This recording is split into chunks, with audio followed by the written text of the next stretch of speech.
State cabinet पद भी नहीं दिया गया और एकनाथ शिंदे को सिर्फ एक स्टेट दिया गया। किस तरह से पहले दिन से नाराजगी निकल के सामने आ रही है? देखिए, ये सरकार एनडीए की है, ये सरकार नरेंद्र मोदी जी की या बीजेपी की नहीं है। और ये जो है, जो आपने नाम लिया, अजित पवार, एकनाथ शिंदे, ठीक है, किसी के पास 1 सीट है, किसी के पास 7 सीट है, सीटें कैसे आई सबको मालूम है। ये तो बीजेपी के गुलाम और आश्रित लोग हैं, ये क्या करेंगे? अगर स्वाभिमान वगैरह होता तो वो राज्य मंत्री पर ठुकरा देते। अजित पवार ने ठुकरा दिया। जतिन राम मांझी को भी एक ही एमपी है, उनको कैबिनेट दिया है। और महाराष्ट्र के ये लोगों को कुछ मिला नहीं है, ये उनकी मजबूरी है या ये उनका मामला है, उसका ऊपर हम बात नहीं करेंगे। लेकिन आखिर एक कैबिनेट बना है। अब कैबिनेट कितने दिन चलेगा वो देखना पड़ेगा। जो हालात है, जो जानकारी सामने आ रही है, उसे तो लगता है पूरा मामला डामाडोल है। नरेंद्र मोदी जी को तीसरी कसम लेनी थी, एक रिकॉर्ड, एक विक्रम प्रस्थापित करना था, वो कर लिया बस। अब जितने दिन वो खींच सकते हो खींच लेंगे, लेकिन इस खींचेतानी में देश का नुकसान होने वाला है। ये तो व्यापारी लोग हैं, 10 दिन शेयर मार्केट से खेलेंगे। हाँ, उनका तो उद्देश्य है पैसा कमाना, लूटना। व्यापारी लोग हैं। ईस्ट इंडिया कंपनी गुजरात, उनको देश से कोई मतलब नहीं है। जब वे शपथ ले रहे थे कल, तो जम्मू कश्मीर में आतंकवादी हमला हुआ, 10 लोग मारे गए, 36 लोग घायल हैं। और अमित शाह जी गृह मंत्री चुनाव के दरमियान बोल रहे थे, देखो हमारी वजह से हमने 370 लाया और जम्मू कश्मीर में इतनी शांतता है, इतनी स्थिरता है। क्या हुआ देखो भाई, उससे पहले भी हुआ है, आज भी हो रहा है। आपको जम्मू कश्मीर की चिंता नहीं, आपको मणिपुर की चिंता नहीं, बेरोजगार, महंगाई के बारे में आपके पास कोई योजना नहीं।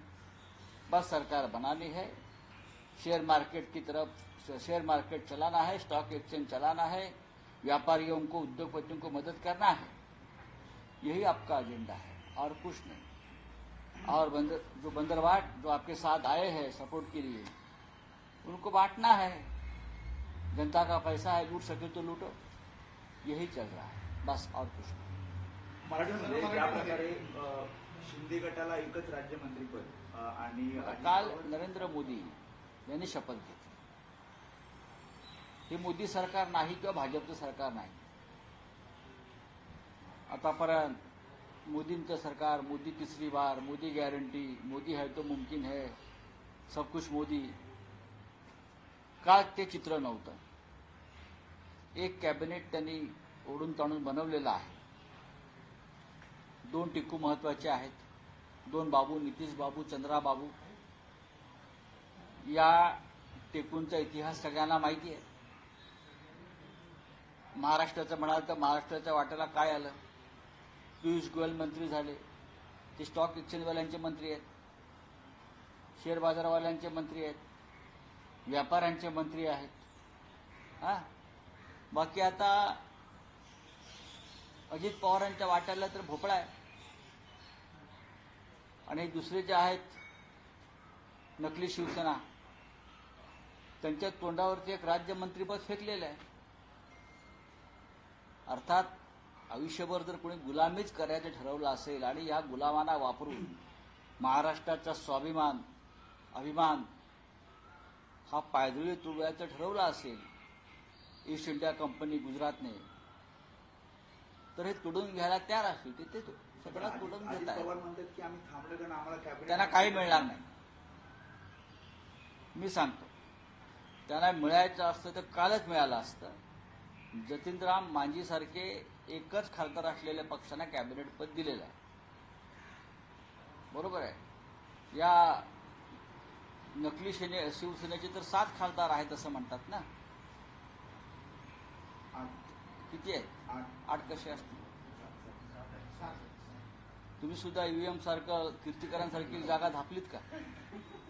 आ कुठं हिनवलं गेलंय का या लोकांना अशा प्रकारे? प्रश्न असा आहे की ह्यांना त्यांची अवकात दाखवली. तुम्ही आमचे आश्रित आहात, तुम्ही आमचे गुलाम आहात. नाही, अजित पवारांच्या बाबतीत असं मला समजलं की त्यांनी सांगितलं की आम्ही प्रफुल्ल पटेलाची 150 कोटीची प्रॉपर्टी जी दाऊदशी संबंधित होती ती परत केली. अजून काय पाहिजे? 150 करोड़ का प्रॉपर्टी क्लियर किया ना प्रफुल्ल पटेल का.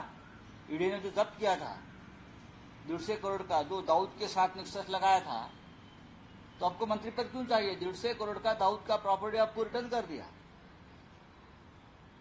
आपके सब केसेस पीछे ले लिए, तो इसलिए मंत्री पद नहीं मिला है. और ये शिंदे गुट का भी यही हाल है कि आपके वापर करून घेतला. नाही तो ते त्याच्यावरती तेच बोलतो. ते जातात कुठे, त्यांना पाठिंबा द्यावाच लागेल, ते तुरुंगात जातील. तो वापस जेल जाना पड़ेगा, वापस प्रफुल्ल पटेल की प्रॉपर्टी जप्त हो जाएगी.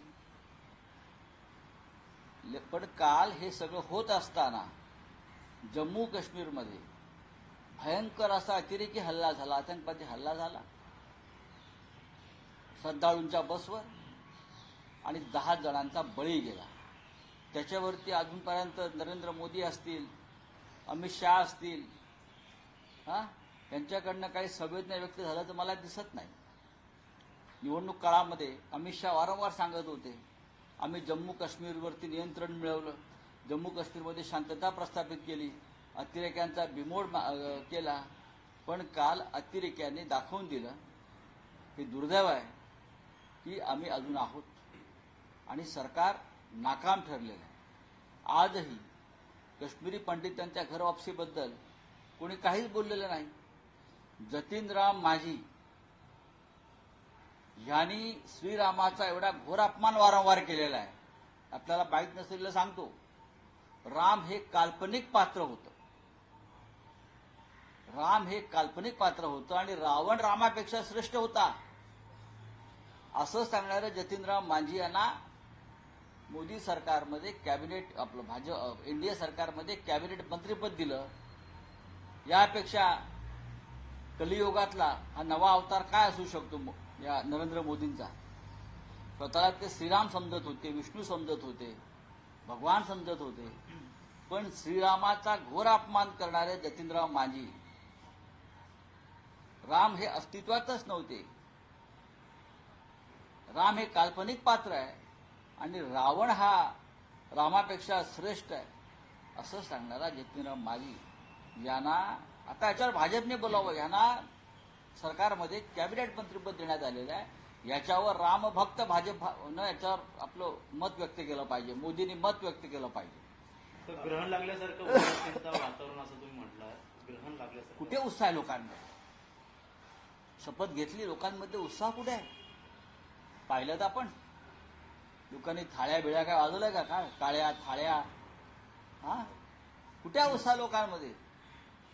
हे ओढून ताणून खेचून जबरदस्तीने आणलेलं सरकार आहे बरं का. हे बैलाला रेडकू झालाय अशा पद्धतीचं सरकार आहे. म्हणजे लोकांचा विश्वासच नाहीये या सरकारवर. हे कसं निर्माण झालं सरकार? भाजपला बहुमत नाही, मोदींचा मुखवटा फाटला, इकडून तिकडून बहुमत गोळा करून तुम्ही सरकार बनवलेलं आहे आणि लोक म्हणतात वाह वाह तीसरी बार मोदी सरकार. कौन सा मोदी सरकार भाई ये? चलो मल्लिकार्जुन खरगे काल शपथविधीला उपस्थित होते. आपल्या पक्षप्रमुखांना सुद्धा निमंत्रण पहा की मोदींचा लोकशाहीवरती विश्वास नाही. मोदींनी सातत्यानं त्यांच्या कारकिर्दीत लोकशाहीचा गळा घोटला. मोदी प्रधानमंत्री असतानाच त्यांच्या दुसऱ्या टर्ममध्ये त्यांच्या डोळ्यासमोर 150 खासदारांचं निलंबन केलं संसदेतून. अशा हुकुमशाही प्रवृत्तीच्या व्यक्तीच्या शपथविधीला इंडियाने का जावं? मल्लिकार्जुन खरगे यांच्याकडे कॉन्स्टिट्युशनल पोस्ट आहे. ते विरोधी पक्षनेते आहेत म्हणून ते गेले आणि हा सामुदायिक निर्णय होता की खरगे साहेबांनी जावं आणि आम्ही त्या शपथविधीपासून दूर राहावं. बहिष्कार टाकावा असंच काही निर्णय होता की बहिष्कार नाही कशा करता जायच्या? ज्या शपथ घेतली लोकशाहीच्या माध्यमातून, पण त्यांनी 150 खासदारांना ज्या पद्धतीनं निलंबित केलं, कत्तल केली लोकशाहीची, अशा व्यक्तीच्या शपथविधीला आम्ही का जावं? हा साधा प्रश्न आमच्या समोर होता. तरीही देशाचं प्रधानमंत्री पद आहे, संविधानिक पदावर खरगे साहेब बसलेले आहेत, मल्लिकार्जुन खरगे, ते जाऊन आले. सो भागवत कराड असतील, नारायण राणे यांना देखील आता मंत्रिपदापासून डावलण्यात आलं, अनेक लोकांना संधी देण्यात आलं. काय बघा, वाटतं? भागवत कराड यांना कॅनडाचे हायकमिशनर म्हणून पाठवत आहेत आणि नारायण राणे यांना बहुतेक जोहान्सबर्गला पाठवत आहेत हायकमिशनर म्हणून. कुठेतरी व्यवस्था करतील ना, असं कसं काय? प्रत्येकाच्या गाडी घोड्याची, दाणा पाण्याची, चारा पाण्याची व्यवस्था या सरकारला करावी लागेल, अनेकांना करावी लागेल अशी व्यवस्था. बघू आता. सर, लोकसभा चुनाव के पहले कांग्रेस द्वारा भी कई गारंटियां दी गई हैं. अब कर्नाटक में जो कांग्रेस है उसे कहीं ना कहीं मुसीबत का सामना करना पड़ रहा है क्योंकि उनके दफ्तर के बाहर महिलाओं की लाइन लगी है गारंटी लेने की. ठीक है, अगर कांग्रेस पार्टी की कर्नाटक की सरकार ने गारंटी दी है, अगर ये कहा है कि हमारी केंद्र में सरकार आने के बाद हम फलाना फलाना करेंगे, तो ये हमारी जिम्मेदारी है. हमारी सरकार जब केंद्र में आएगी तो ये सब गारंटी पूरी हो जाएगी. सर, लवकर नमस्कार, मैं हूं मानक गुप्ता. अगर आपको हमारा ये वीडियो पसंद आया हो तो इसे लाइक और शेयर जरूर करें और हां, हमें सब्सक्राइब और फॉलो करना ना भूलें ताकि आप देश और दुनिया की कोई खबर मिस ना करें. तो जुड़े रहिए हमारे साथ और देखते रहिए न्यूज़ 24.